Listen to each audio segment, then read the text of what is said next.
Hello techies, இன்றைக்கி நம்ம Adreno பற்றி பார்க்கலாம். அட்ரினோ அந்த open source microcontroller board. அது எலக்ட்ரானிக் ப்ராஜெக்ட்ஸ் பில்டப் பண்ணுறதுக்காக ஹெல்ப் பண்ணுறது. அது போத் ஹார்ட்வேர் அண்டு சாஃப்ட்வேர் வச்சு பில்ட் பண்ணலாம். அந்த மைக்ரோ கண்ட்ரோலர் தான் 80 mega 328P, the main of அட்ரினோ. Executor code uploaded from computer and எல்லா தர ஆப்ரேஷன் கண்ட்ரோல் பண்ணோம். அப்புறம் digital input and output pins அது 0 to 13. ஃபங்க்ஷன் பார்த்தா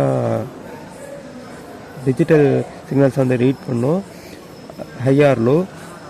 இப்போ எக்ஸாம்பிள் பார்த்தா button press, LED on off அது பார்க்கலாம். Analog input pins A0 to A5. இது ஃபங்க்ஷன் பார்த்தா read analog signals 0 to 5 volts on sensor, convert analog signal into digital signal. அப்புறம் power pins பார்த்தா 5 volt பின்ஸ் இருக்குது. இது 5 volt supply for sensor and modules. 3.3 volts pins இது low voltage டிவைசஸ்க்கு use ஆகுது. Ground இது common ground connection, எல்லாத்துக்குமே ground connection கொடுக்கும். வின்னு இது எக்ஸ்டர்னல் பவருக்கு வந்து கனெக்ட் பண்ணும். இது 7 to 12 volts இருக்கும். அப்புறம் யூஎஸ்பி போர்ட்ஸ், இது வந்து கோட்ஸை வந்து பிஎஸ்பிலேருந்து அட்ரினோக்கு ட்ரான்ஸ்ஃபர் பண்ண ஹெல்ப் பண்ணுது.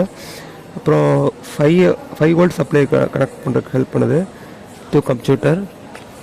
அப்புறம் இதில் வந்து பவர் பேங்க் இருக்குது 7 to 12. அப்புறம் எக்ஸ்டர்னலாக கனெக்ட் பண்ணலாம். அப்புறமேட்டு ரீசெட் பட்டன் இருக்குது, அது எல்லாத்தையும் அட்ரினோவில் ப்ரோக்ராம் ரீசெட் பண்ணுறதுக்கு ஹெல்ப் பண்ணுது. கிறிஸ்டல் ஆசிலேட்டர், அது வந்து கிளாக் சிக்னலுக்கு வந்து ஃபார் மைக்ரோ கண்ட்ரோலர். டைமிங் வந்து கண்ட்ரோல் பண்ணுறதுக்கு வந்து இந்த கிறிஸ்டல் ஆசிலேட்டர் யூஸ் ஆகுது. 16 MHz. அப்புறம் வோல்டேஜ் ரெகுலேட்டர், இது வந்து கான்ஸ்டன்ட் வோல்டேஜ் வந்து மெயின்டைன் பண்ணும் டு ப்ராடக்ட் டிவைஸ். அப்புறம் ஐபிஎஸ்பி ஹெட்டர், இது வந்து வித்தவுட் யூஎஸ்பி போர்ட் இல்லாமல் அதை ப்ரோக்ராம் பண்ணுற ஹெல்ப் பண்ணும். அப்புறம் TX and RX LED. TX LED வந்து லைட் எப்போ ஆன் ஆகும்னா டிரான்ஸ்மிட்டிங் சிக்னல் அப்போ ஆன் ஆகும். ஆர்எக்ஸ் எல்இடி எப்போ ஆன் ஆகும்னா ரிசீவிங் டேட்டா அப்போ ஆன் ஆகும். எல்இடி பவர் எல்இடி இருக்கும், அது எப்போ போர்டு ஆன் இருக்கும் அப்பப்போ ஆன் ஆகும். தேங்க்ஸ் ஃபார் வாட்சிங். அடுத்தடுத்த வீடியோஸில் இன்னும் அடுத்தடுத்து பார்ப்போம்.